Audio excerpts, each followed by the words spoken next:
Hello everybody, my name is Louis and welcome back to Flickering Myth Gaming. Today we will be taking a look at the Sub-Zero steampunk colony survival game Frostpunk, developed and published by 11-bit Studios. Frostpunk is set in a dark and bleak future, where never-ending winter rules you with a frozen iron fist. Heat is your key to survival, and with a lonely coal generator and a handful of resources, you set to stretch out the last remaining hope of a band of survivors. Making life-changing decisions and introducing questionable laws to the people that follow you, will you be the hero of the city, or cast into the frozen wastelands and left for dead?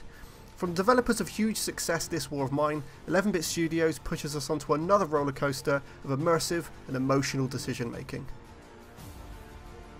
If you're a regular to the Flickering Myth channel, you will know I'm a huge fan of strategic city builders, with Banished and Kingdoms and Castles being two of my absolute favourites. So when I heard about Frostpunk, I kept a close eye, and with each passing piece of news my excitement continued to grow. Something about the dark, frozen steampunk style just felt like a new and unique direction for the genre, and I couldn't wait to get stuck in. Loading up for the first time means you can select a new game or new scenario. In the beginning you can only play the campaign story mode, but after playing to certain points you can select scenarios that offer specialised mission and survival objectives for you to complete. But right now, let's get onto the story mode. And you're presented with an awesome cinematic to explain why you're trekking through the snow to find a new home. After this, you're put straight into the game, looking over your coal generator with a clear tutorial on what to do first. A great looking minimalistic heads up display with everything you need to know from resources, population, goals and temperature. And if you haven't noticed by now, some very impressive visuals. Great textures and a light snow effect have me feeling as if I'm already in the Arctic tundra. With my first objective being to collect coal from piles dotted around the crater, it was a magnificent moment when I saw each individual survivor wade through the snow, leaving a path as they went. I have no idea why, but this just looked incredible. With the lights fitted to their torso and carrying back bags of coal over their shoulder, and as time goes by, the paths see less use and snow will actually settle back into the empty spaces, leaving no indication of your survivors ever being there. It's this kind of attention to detail that I've really come to appreciate. Graphically, Frostpunk is gorgeous. On to gameplay, and Frostpunk delivers with a completely unforgiving take on management. Every decision will have an equal consequence, but the aim is simple: keep your colony alive for as long as you can, whilst keeping the discontent bar low and the hope bar high. To do this, you can introduce new laws that will make or break your city, adding sawdust to bulk out the little food you have, enforce child labour or extend working shifts, just to name a few, but desperate times calls for desperate measures. To give your people hope in their new frozen lives, you can introduce a faith to your people and become the all-knowing truthsayer, or you can rule them with a harsh, brutal dictatorship. The choice is yours on how your city develops, and also whilst doing this you need to keep on top of bringing in the resources you need to keep them alive. Metal, wood, coal and food will be a constant struggle, but with the help of a very healthy research tree you can learn new and innovative ways to collect them.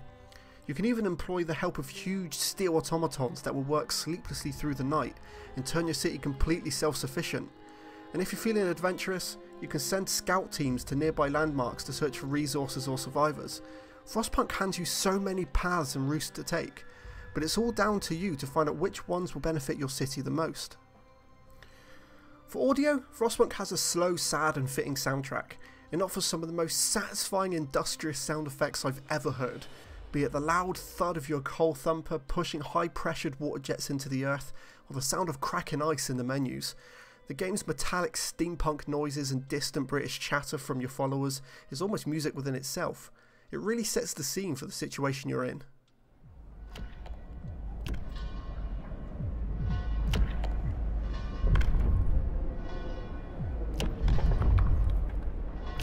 One of my habits when playing city builders is starting a brand new city before my current one has died off.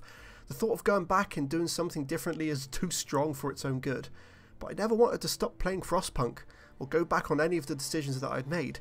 I was in full roleplay mode, and for better or for worse, I was just in the moment. But when the time came when I eventually ran out of coal, all my followers were amputees and freezing, I was cast out into the wastelands. But I immediately started again, choosing different laws and building new structures. The level of replayability for Frostpunk is incredible. One of my favourite features in Frostpunk is the automatons. You can find these helpful giants in the desert or make them at a factory, however they are pretty expensive. These guys are great for labour jobs, be it digging for coal or sawing trees, and although these guys can work 24 hours a day and don't get sick, they aren't hugely overpowered. They can break down and have efficiency levels. You can even research ways of making them do delicate jobs like caring for the sick, but my main draw to them is how freaking cool they look strutting around the city, giving it that rustic future feel. After playing through the story, I had unlocked a scenario, The Arcs. This sets you with the challenge of preserving the last remaining batch of seeds from when the earth was warm. In this playthrough, you will need to keep all of the arcs at livable temperature, as well as keeping your survivors alive. This was by far my favourite way to play the game. Instead of focusing on the survivors, this takes you down more of a technological route, improving automatons and becoming a completely automatic city, in preparation of a storm that will plummet temperatures. When you get the chance to play this mode, do it. You will not be disappointed. If you haven't guessed it by now, Frostpunk is super tough. Even on easy difficulty, the game will have you panicking at least a few times during your playthrough. You have some pretty good control over the customization when it comes to how hard you want the game. My advice is to play the game at a slow pace. It can be easy to speed up time to acquire these research points faster, but believe me, this game is best played at a speed where you understand what's happening and when it's happening before it's too late. Wrapping up, it is easy to say 11-bit studios have pulled off something wonderful. Frostpunk is dark, bleak, cold, unforgiving, and I love it. Here at Flickering Myth, Frostpunk is a 9 out of 10. I can't express how much I'm enjoying myself playing this game. Of course, don't forget to follow Flickering Myth on all the socials, and I'll see you all next time.